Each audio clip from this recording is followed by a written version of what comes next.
આજે આપણે બનાવી રહ્યા છીએ ગૌમૂત્ર બેક્ટેરિયા. એમાં પાણી લીધું છે 200 લીટરના બેરલમાં, બસ આ છાશ લીધી છે 2-2.5 લીટર જેવી, ગોળ લીધો છે 2 કિલો કાળું ગોળ, અને લીટર બેક્ટેરિયા લીધા છે ગૌમૂત્ર બેક્ટેરિયા.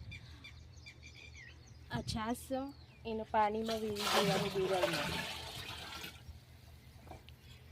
અને આ ગોળ છે કાળો જે આપણે અંદર નાખીએ છીએ બેરલમાં. છાશ, ગોળ અને બેક્ટેરિયા.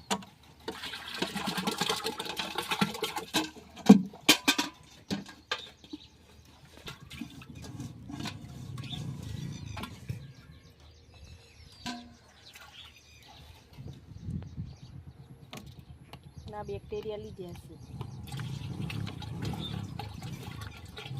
આ 1 લીટર બેક્ટેરિયા છે 200 લીટર પાણીમાં આપણે બનાવી શકાય. તેથી 200 લીટર બેક્ટેરિયા બને.